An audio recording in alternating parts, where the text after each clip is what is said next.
Então, dou boa noite e paz do Senhor para os ouvintes.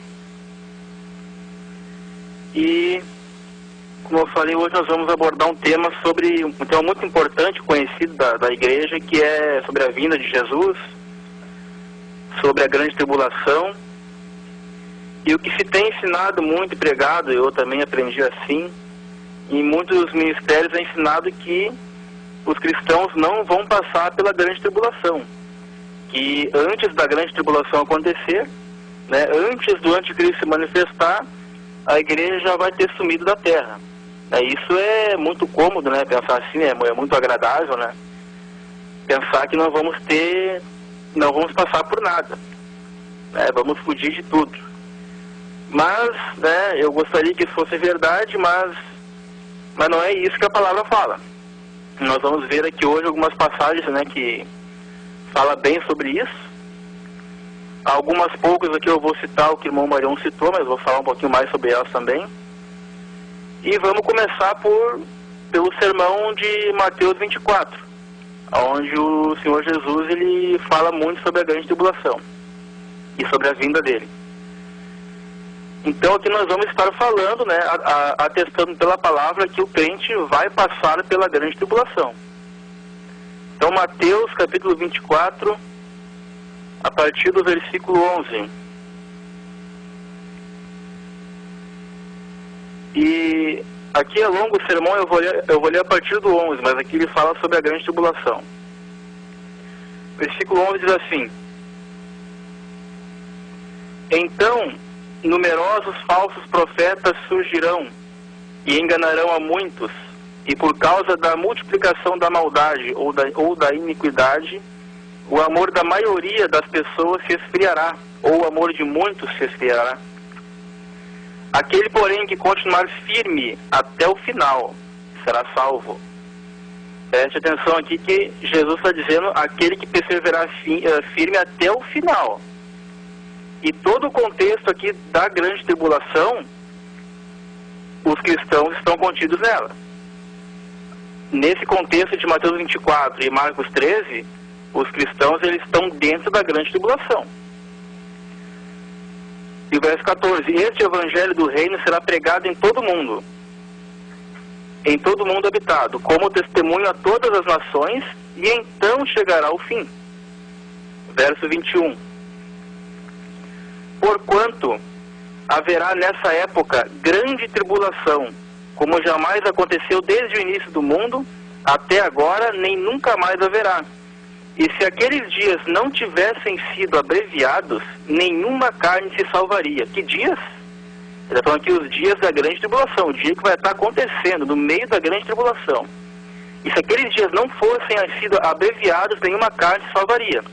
Mas, olha o detalhe que ele fala agora: mas por causa dos eleitos ou dos escolhidos. Quem é os eleitos e os escolhidos? Os cristãos, os salvos. Mas por causa dos eleitos, aquele tempo será encurtado, será abreviado. Ou seja, Jesus está dizendo que aqueles tempos, aqueles dias de grande tribulação, de grande aflição, por causa dos eleitos que vão estar no meio dela, vão ser abreviados. Porque se não fossem encurtados, abreviados, esses dias tão terríveis, nenhuma carne se salvaria, até os eleitos não se salvariam. Mas por causa dos eleitos, do povo de Deus, escolhido dele, que vai estar no meio dessa grande tribulação, vai ser abreviado esses dias. Então preste atenção que até aqui ele frisou que nós, os cristãos, vamos estar sim participando dessa grande tribulação. Verso 23: Então, se alguém vos anunciar, vede, aqui está o Cristo, ou ele ali, não acrediteis.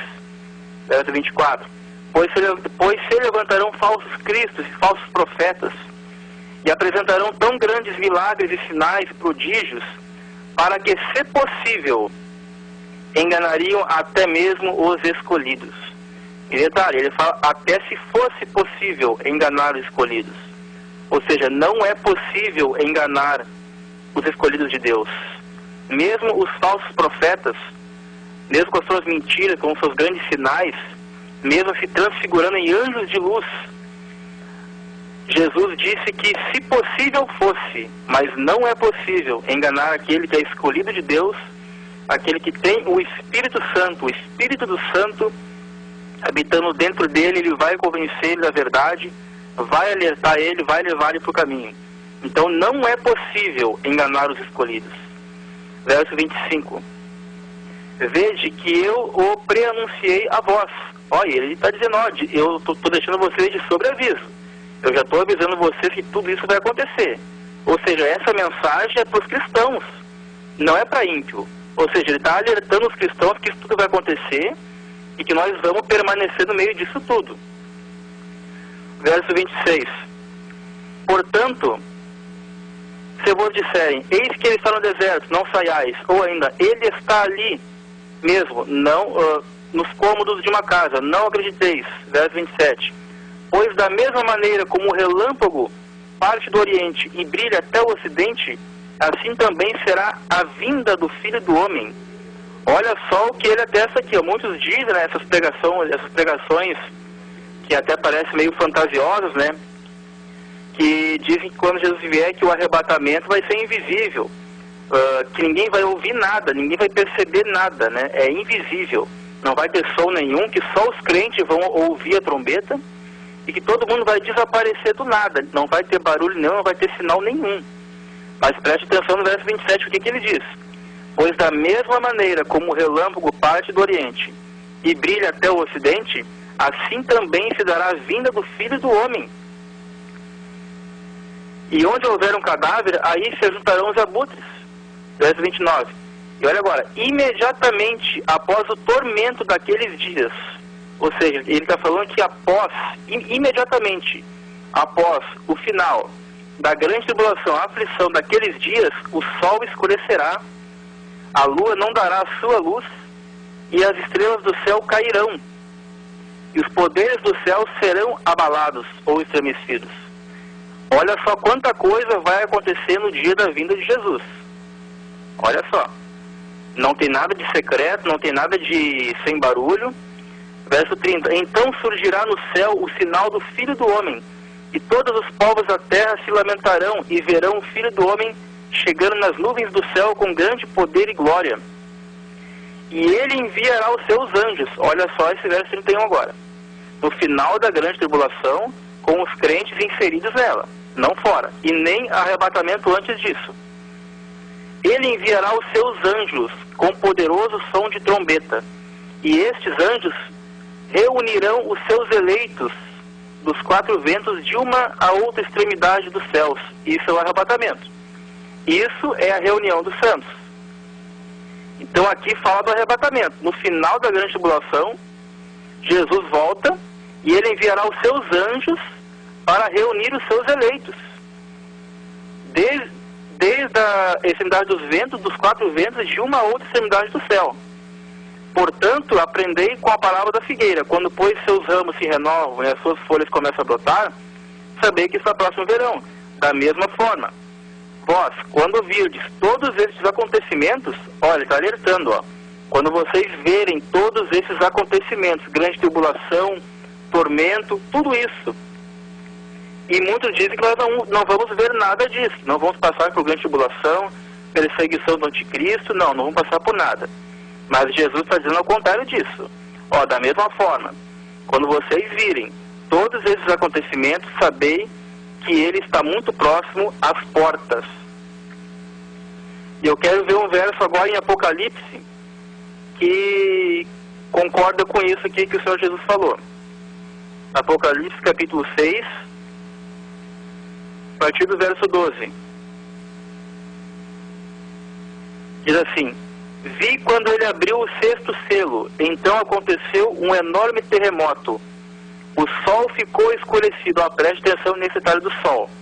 O sol ficou escurecido como coberto com roupa de luto.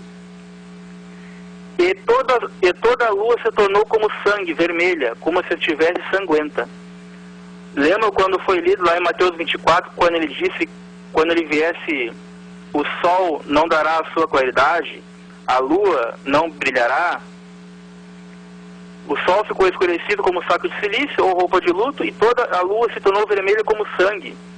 E o verso 13, e as estrelas do firmamento caíram sobre a terra. É o que Jesus disse, os poderes do céu serão abalados. Caíram sobre a terra como figos verdes derrubados da figueira, por um terrível vendaval. E assim o céu foi recolhido, como um pergaminho se enrola. Então todas as montanhas e ilhas foram removidas de seus lugares.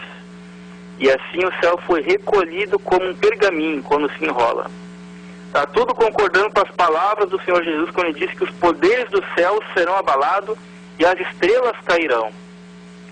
A gente tem que ver todo o contexto geral da Bíblia para entender um tipo de assunto que o Senhor quer nos ensinar. Vamos ver agora em 2 Tessalonicenses.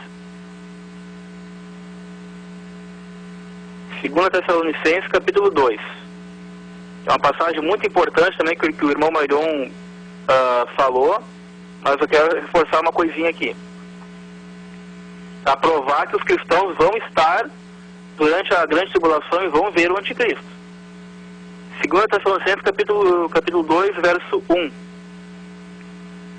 Diz assim: caros irmãos, quanto ao retorno, quanto à vinda do nosso Senhor Jesus Cristo e a nossa reunião com Ele, eu vos advirto. Ou seja, está falando aqui, ó, quanto ao retorno, quanto à volta de Jesus e a nossa reunião com Ele. O que é a nossa reunião com Ele? É o arrebatamento, todos sabem. A nossa reunião com o Senhor, o ajuntamento que Ele vai mandar os anjos ajuntarem, é o arrebatamento. Que não vos movais, que não permitais que o vosso modo de crer seja influenciado, nem fiqueis amedrontados por causa de profecia, palavra ou carta atribuídos indevidamente à nossa autoria, como se o dia do Senhor já estivesse chegado. Um detalhe que precisamos entender: quando a Bíblia fala de dia de Cristo, dia do Senhor, dia de Deus, é tudo um só dia, se refere à mesma coisa. Toda a Bíblia fala que o dia do Senhor, o dia de Cristo e o dia de Deus é um só dia, é o dia do juízo, é o dia da vinda dele.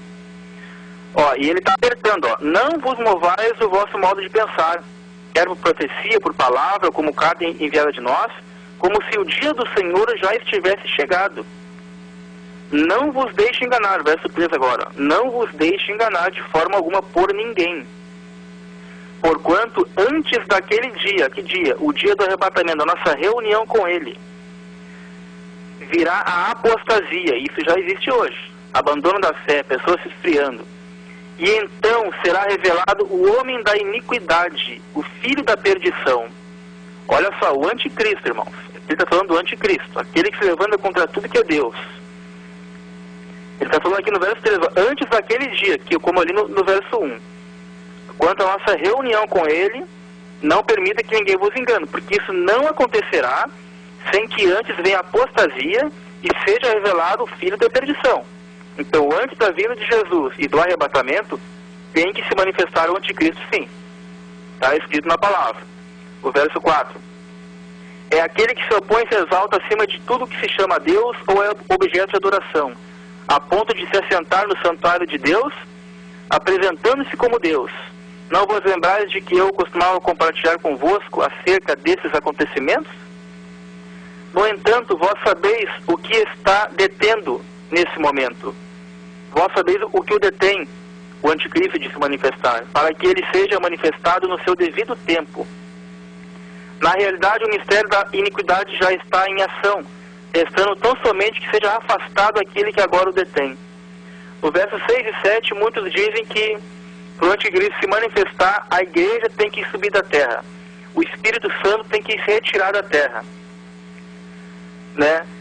No entanto, sabeis o que agora está o detendo neste momento. E é muito pregado hoje, como eu falei agora, que o que impede a manifestação do anticristo, do poder de Satanás de agir nesse anticristo, é a igreja que está na terra ainda. E só então, quando a igreja subir, então o anticristo vai aparecer. Isso não é verdade. Por acaso o diabo ele é detido pela igreja hoje? Ele está impedido de agir? Ele não continua influenciando, roubando? Não continua? Né? Matando as pessoas espiritualmente? Cegando o entendimento para que não creiam na luz do Evangelho? A igreja não está impedindo o diabo. Não, ele está agindo livremente ainda. Né? Então, o que detém o poder do anticristo é o próprio poder de Deus. É a própria vontade e soberania de Deus para cumprir todos os seus propósitos. Vocês sabem o que está detendo neste momento. Tem muitas explicações que muitos querem falar. Um fala que é o Espírito Santo, outro fala que é o governo, que é a igreja. Não, mas a igreja não é porque, como eu expliquei aqui, o diabo ele age livremente no mundo e a igreja não está impedindo. Então, o que está detendo ele, a explicação mais lógica, é o próprio Deus, a própria vontade de Deus. E o verso 7. Na realidade, o mistério da iniquidade já está em ação, restando tão somente que seja afastado aquele que agora o detém. Ah, mas o Espírito Santo vai se afastar da terra. Ah, mas só que Jesus disse que ele estaria conosco até a consumação dos séculos. Até o fim, até o último dia. Como que vai haver conversões e salvação de almas durante a grande tribulação se o Espírito Santo não estará mais na terra? Quem é que vai convencer as pessoas da salvação, do juízo, do pecado, da justiça e do juízo?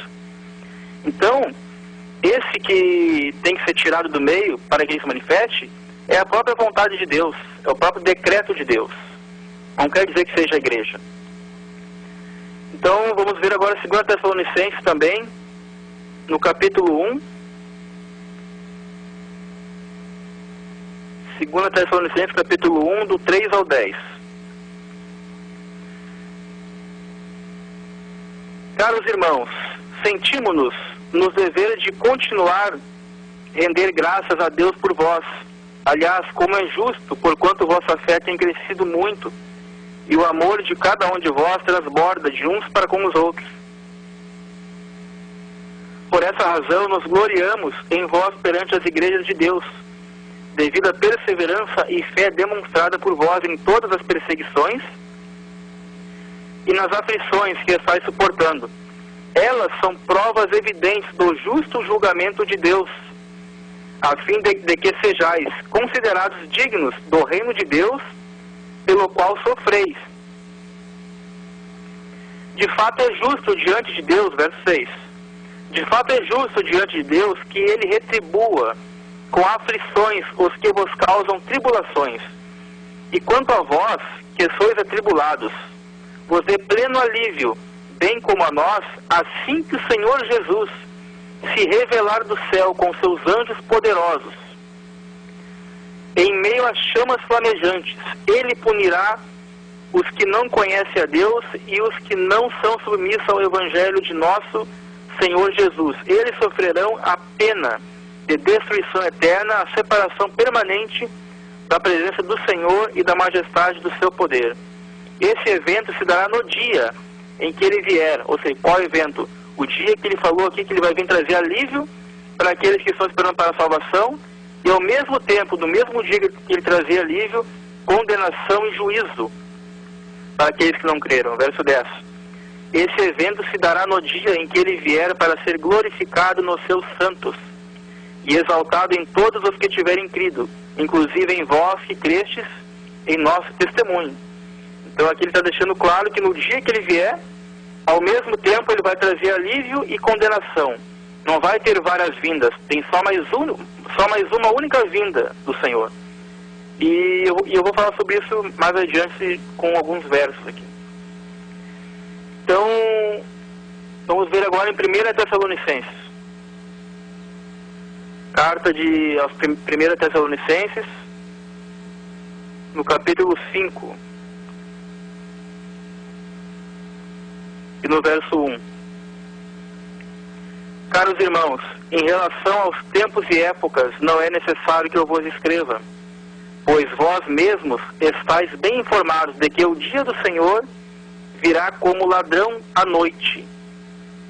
Quando vos afirmarem paz e segurança, eis que a repentina destruição se precipitará sobre eles, assim como as dores de parto tomam a uma mulher grávida, de forma alguma encontrarão escape.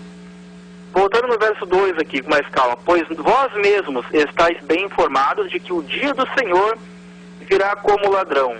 Isso é muito falado, né, irmãos? Não, que ninguém sabe o dia nem a hora, porque vai ser como ladrão. Quer dizer que é como ladrão e ninguém vai ver. Vamos ver de repente. Só que esse sentido de ladrão aqui à noite, o ladrão ele só rouba quem está desprevenido. O ladrão ele só rouba quem está em trevas. Aquele que estiver bem preparado, que estiver esperto, que estiver vigiando, o ladrão não vai se aproximar dele. Qual é o ladrão que vai se aproximar de uma pessoa que está vigiando, né, que está armado, que está preparado? Ele não vai se aproximar, não vai ser roubado. Vamos ver isso nos demais versos aqui. Verso 4. Entretanto, vós, irmãos, olha só agora que ele vai dar a explicação do ladrão. Ó. Entretanto, vós, irmãos, não estáis vivendo nas trevas, para que esse dia, como se fosse um ladrão, olha só, como se fosse um ladrão, vos ataque de surpresa. Ou seja, nós estar vigiando para não ser pegos de surpresa.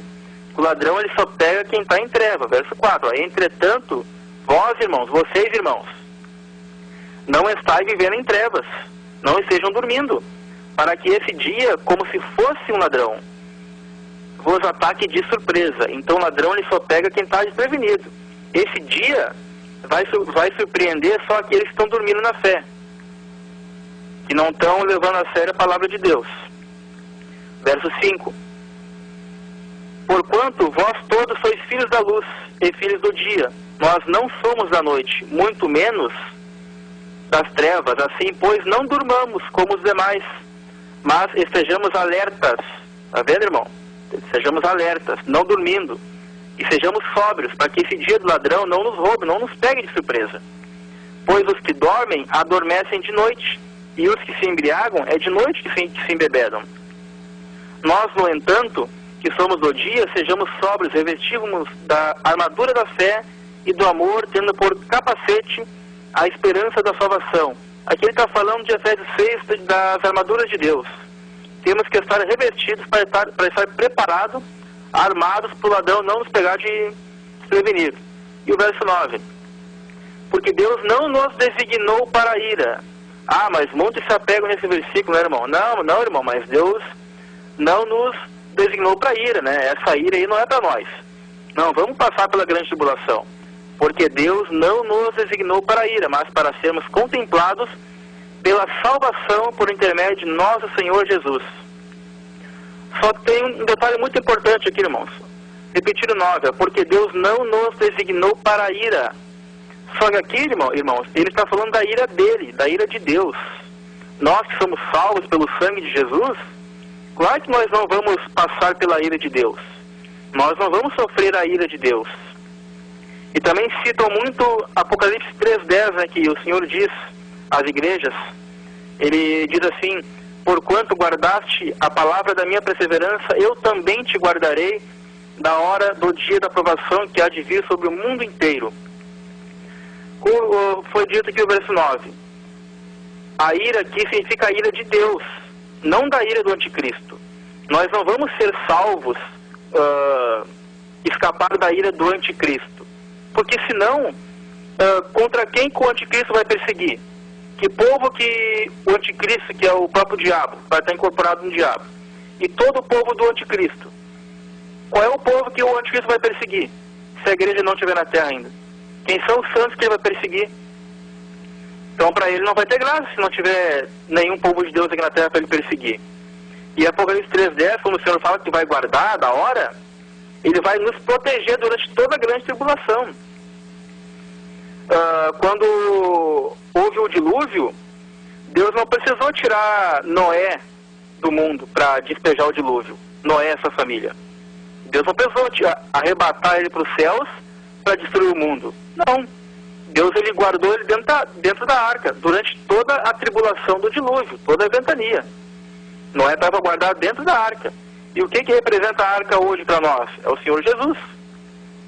Temos que estar guardados nele, na palavra dele. Então estaremos na arca. Essa é a nossa arca hoje.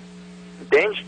Quando, no tempo de Moisés, quando Deus lançou todas aquelas 10 pragas no Egito, né, todo o povo do Egito foi cometido pelas pragas, Deus ele não precisou também arrebatar o povo do Egito, o povo de Israel. Não, Deus ele guardou com a marca do sangue. Né? Deus ele guardou o povo. As pragas não atingiram ele. Então não é necessário Deus tirar nós da terra para ele lançar o juízo no mundo. Não. Deus é poderoso para nos guardar sim. Então não faz sentido ele ter que nos tirar da terra. Isso é provado com Noé, com Moisés, né? Porque Deus não nos designou para a ira. Frisar bem essa parte. Aqui ele fala da ira de Deus. Nós não vamos sofrer ira de Deus. Mas a ira do anticristo, a perseguição do anticristo, o povo de Deus vai sofrer sim. Vamos estar aqui na terra para quem vai estar vivo no momento. Vamos estar aqui sim para sofrer a perseguição do anticristo. E é através da perseguição que muitos vão se converter mesmo. Né? Que tem gente que precisa de uma perseguição para separar os bodes das ovelhas. E 2 Pedro também fala muito bem sobre isso, também sobre o grande dia. Segunda carta de Pedro, capítulo 3, a partir do verso 10. Aqui Pedro também vai descrever o dia do ladrão, que é o dia do ladrão que todo mundo diz, né, que nas pregações hoje que se vê, é que o dia do ladrão vai ser tudo invisível, tudo imperceptível, ninguém vai ver, ninguém vai perceber, ninguém vai ouvir nada, é secretíssimo. Mas olha só a descrição do dia do Senhor como ladrão aqui que Pedro vai falar. 2 Pedro 3,10. Entretanto, o dia do Senhor virá como ladrão. Ó, tá vendo? Ele está ligando o dia do Senhor como o dia do ladrão, como virá o ladrão.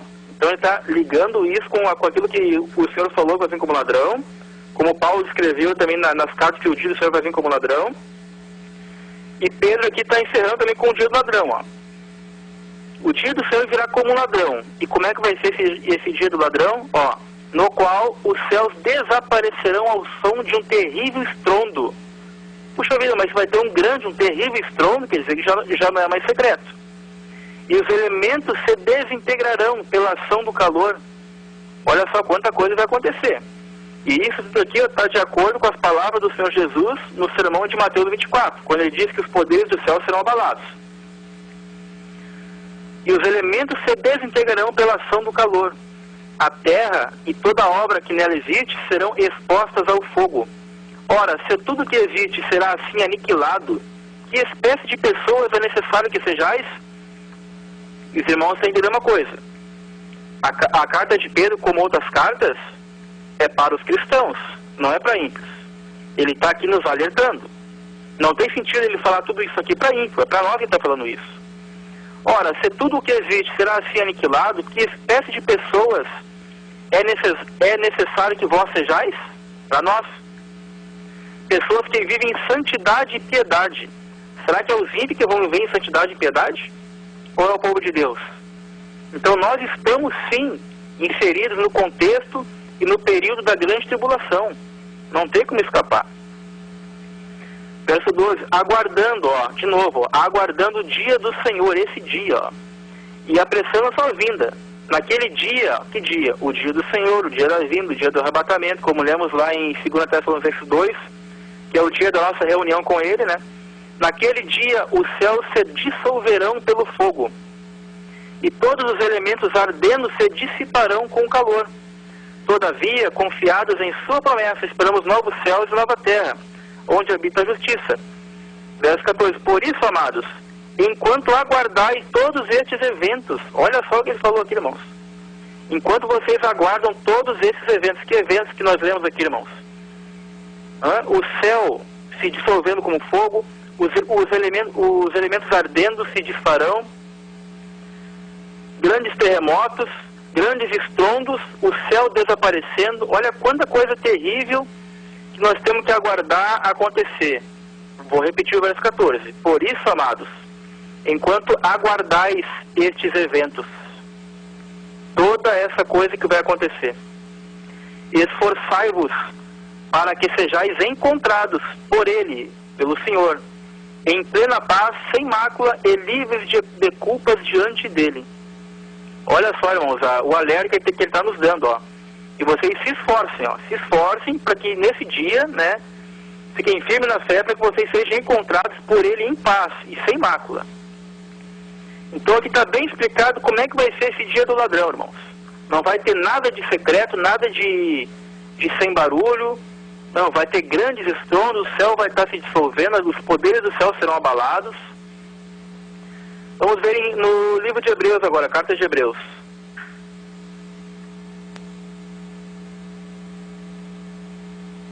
Hebreus, capítulo 9, e o verso 27. Muitos dizem que tem mais duas vindas do Senhor Jesus, né? Que a primeira vinda, que a segunda vinda agora, ele vai vir secreto, né? Nós já vimos que não vai ser nada de secreto, né? Que vai acontecer muita coisa.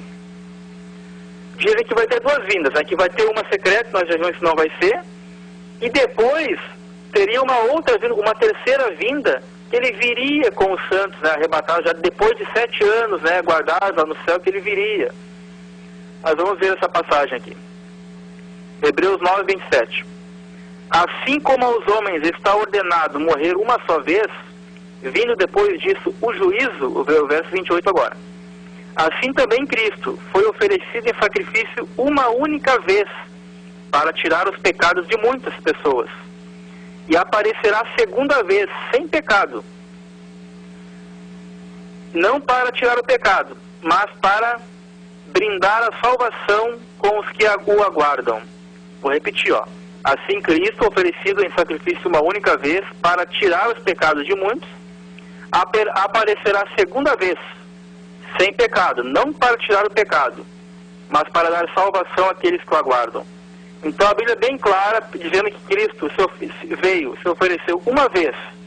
Ele veio a primeira vez para tirar o pecado, e aparecerá uma segunda vez, não para tirar o pecado, mas para dar salvação àqueles que o aguardam. Então só existe mais uma vinda do Senhor Jesus. Não existe mais duas vindas, uma secreta e outra depois. E muitos falam também sobre segunda chance, né? Que vai ter segunda chance, que depois que a igreja subir na grande tribulação vai ter segunda chance para quem ficou. Irmãos, essa teologia também não está de acordo com a Bíblia, irmãos.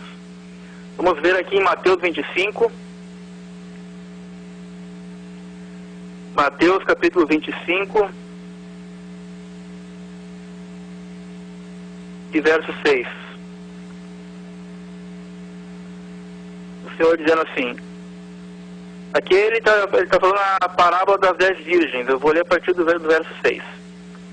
À meia-noite ouviu-se um grito, e eis que o noivo aqui é o Senhor Jesus, saiu ao seu encontro. O noivo saiu para encontrar a sua igreja. Então todas as virgens acordaram e foram preparar as suas candeias, suas lâmpadas.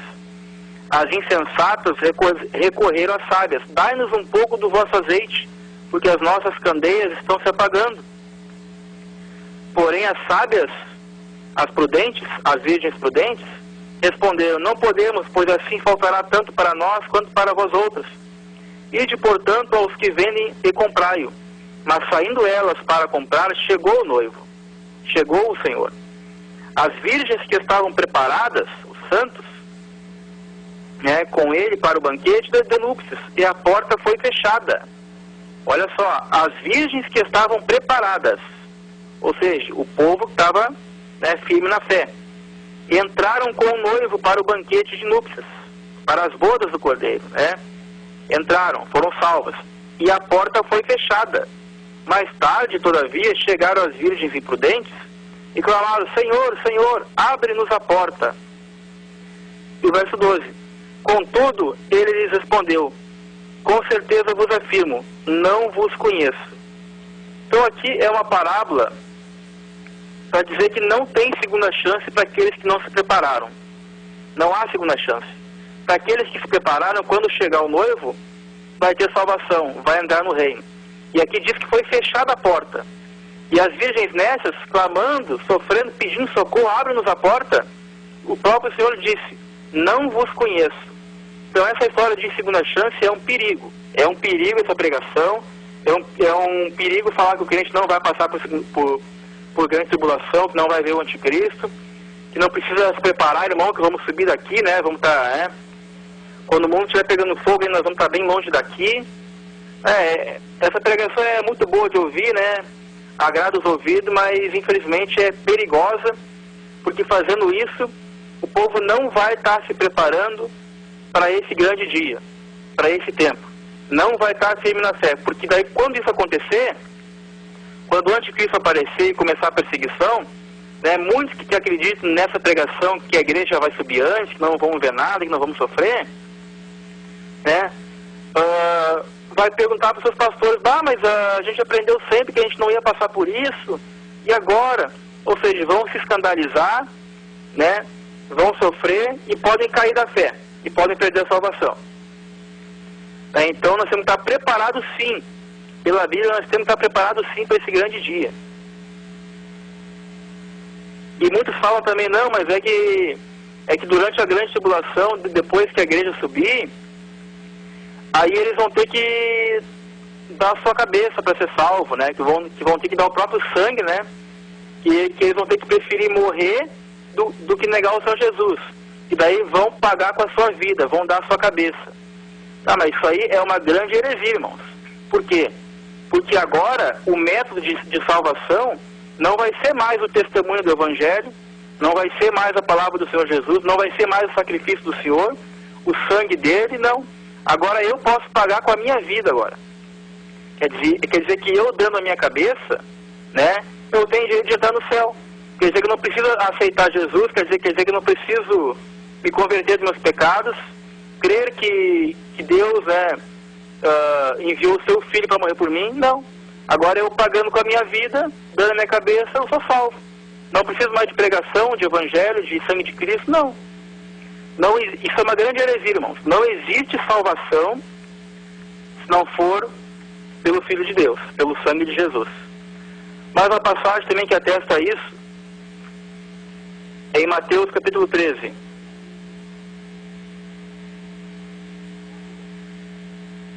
Mateus capítulo 13, verso 36.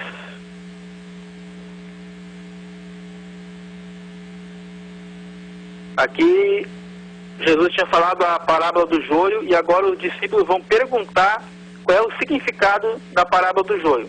36. Então Jesus se despediu da multidão e foi para casa. E seus discípulos aproximaram-se dele e pediram: explica-nos a parábola do joio, do trigo e do joio. E Jesus explicou: aquele que semeou a boa semente é o Filho do Homem. O campo é o mundo, e a boa semente são os filhos do reino. O joio representa os que pertencem ao maligno, os ímpios.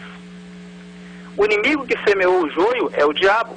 A colheita é o final desta era, é o fim do mundo, é o fim deste século, é a consumação desse século. E os ceifeiros são os anjos.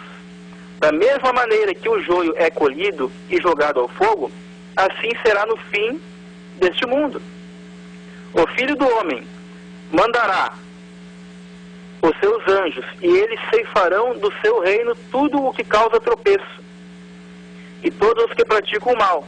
Eles o lançarão na fornalha ardente, ali haverá pranto e ranger de dentes. Então os justos reluzirão como o sol no reino de seu Pai. Aquele que tem ouvidos, ouça para ouvir. Aquele que tem ouvidos para ouvir, que ouça. Então a parábola do trigo e do joio, ele falou que vai ser no final a colheita. E que final é esse? No final do mundo. Quer dizer que só na vinda do Senhor, no final, é que vai ser separado o trigo e o joio. Como é que ele vai separar antes? Né? Então é no final que vai ser separado o trigo e o joio.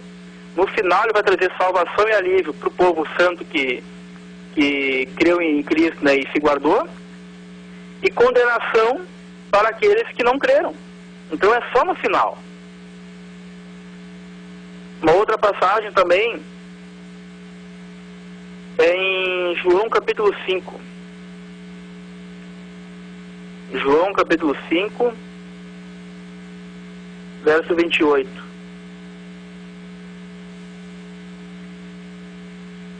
Que ele vai falar da ressurreição. Muitos falam também que vai ter várias ressurreições, né? Verso 28. Não vos admireis quanto a isso, pois está chegando a hora em que todos os que repousam nos túmulos ouvirão a sua voz, a voz do Filho do Homem. E sairão os que tiverem feito bem para a ressurreição da vida, e aqueles que tiverem praticado mal para a ressurreição da condenação. Ou seja, no último dia, quando Jesus vier, vai ser o dia da ressurreição. Ele vai ressuscitar todos, tanto os bons quanto os maus. Não existe 2 dias para 2 dias separados para a ressurreição. É a ressurreição do último dia. João 6. João capítulo 6, verso 39.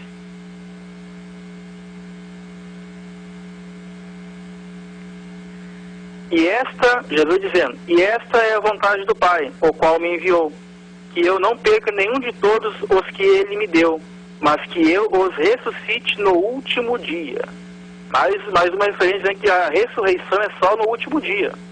Não é 7 anos antes, depois da segunda vinda, antes da outra vinda que dizem que vai ter, né?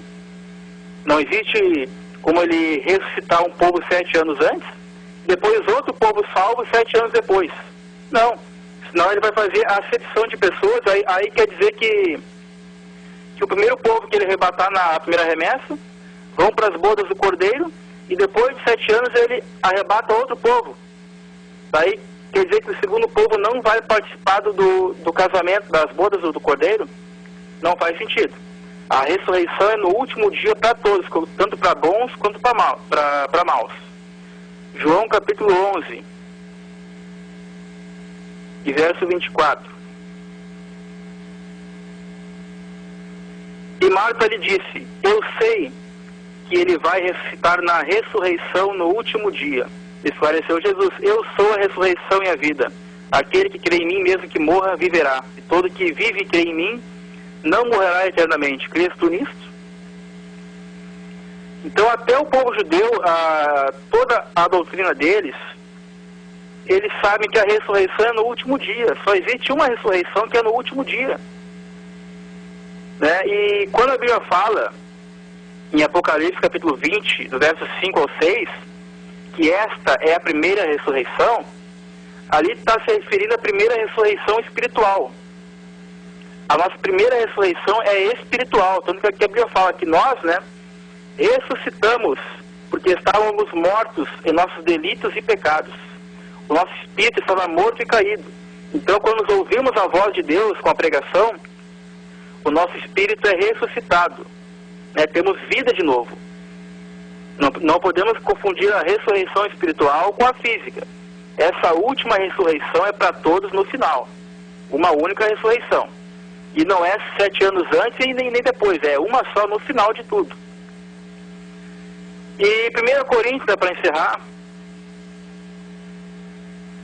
1ª carta aos Coríntios, capítulo 15,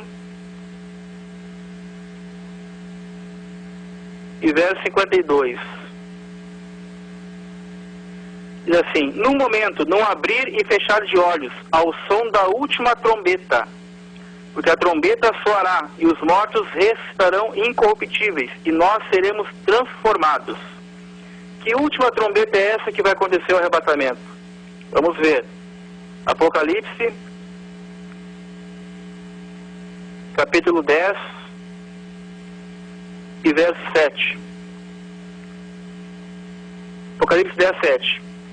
E que nos dias da voz do 7º anjo, quando ele estiver para soar a sua trombeta, o mistério de Deus se completará, exatamente da maneira como ele anunciou aos seus servos, os profetas. Apocalipse 11, a última passagem agora. Apocalipse 11, 15. Então, o 7º anjo fez soar a sua trombeta, e aconteceram no céu fortes vozes que proclamavam, o reino do mundo se tornou de nosso Senhor e do seu Cristo, e ele reinará pelos séculos dos séculos. Os 24 anciãos que estavam assentados em seus tronos, diante de Deus, prostraram-se sobre seus rostos e adoraram a Deus.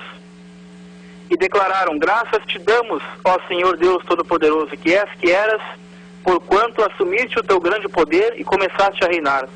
De fato as nações se enfureceram, chegou todavia a tua ira. Eis que é chegado o tempo de julgares os mortos e de recompensar os teus servos, os profetas, ao dia da ressurreição, o dia do juízo. Os teus santos e os que temem o teu nome, tanto os pequenos como os grandes, e a hora de destruíres o que assolam a terra. Nesse momento se abriu o santuário de Deus nos céus, e ali foi observada a arca da aliança. Houve relâmpagos, vozes, trovões, um grande terremoto e um forte temporal de granizo. Então, nos dias da voz do sétimo anjo, ao soar da última trombeta, que é a sétima, vai acontecer o arrebatamento, vai acontecer a vinda de Deus, o juízo, a ressurreição. Tudo vai acontecer nesse dia. O juízo de vivos e mortos, a ressurreição. E detalhe, até acontecer a sétima trombeta, tem muita coisa para acontecer. Deus vai lançar muitas pragas sobre a terra. E tem um detalhe também. Durante as 7 trombetas que vem primeiro, vem antes das 7 taças, podem ver que as 7 trombetas são juízos parciais de Deus. Não é total. Podem ver que é sempre uma terça parte. É uma espécie de juízo misturado com misericórdia ainda. Há tempo para se arrepender. E durante as 7 trombetas, os cristãos estarão contidos nela. Só que, como foi falado aqui, Deus vai nos guardar nesse momento. Assim como Ele guardou Noé, assim como Ele guardou o povo no Egito, como Ele guardou Noé na arca durante o dilúvio, Deus vai nos guardar durante essas pragas, durante toda essa coisa. Né? E as 7 taças representam o juízo total de Deus. Aí não tem mais misericórdia, aí é o juízo total. Mas enquanto isso, nós vamos estar sim até o último dia, né, como foi falado aqui. Então eu tive que correr um pouco a mensagem, quase meia-noite. E era isso, irmãos. Espero que o irmão tenham entendido bem, né, e procurem estudar mais sobre esse assunto. E era isso, irmãos, né? A palavra é essa, não tem como fugir. Amém, irmão? Glória a Deus, bênção de Deus, irmão Joel. Muito interessante, né? Importante, sempre atual, né? Nós tocamos nesse assunto que nunca se esgota, né? Nós sempre aprendemos um pouco mais, porque a palavra de Deus ela é viva, né? Ela se renova a cada dia, como o irmão falou no início do programa, e o irmão Joel dá mais uma reforçada nesse assunto, que claro que é importante, né? Como o irmão Joel falou. E realmente, irmão, os tempos aí estão ensinando que aquilo que é bom de ouvir, que é gostoso de ouvir, como o irmão falou, que é só vitória, né? É só alegria. Vem ser crente, seus problemas serão resolvidos, tudo vai virar um mar de rosas. E não prepara o povo, né, irmão, adequadamente. Exatamente, eles tiram isso do povo, eles não preparam o povo para esse dia, né? Exato. Ao contrário, eles pregam que o povo vai ser tirado antes, não vai acontecer nada, não vamos sofrer nada, nem te preocupe, irmão. Depois o mundo vai estar pegando o povo e nós vamos estar lá em cima, não. Meu Deus. Então tá bom, irmão João. Mais alguma colocação, alguma palavra que eu não queria deixar? Por favor, esteja à vontade. Não mesmo, eu agradeço a oportunidade aí, dou uma boa noite para os ouvintes e a ti também, irmão. Obrigado. Deus abençoe, irmão. A ti e a tua família, em nome de Jesus. Amém? Amém. Glória a Deus.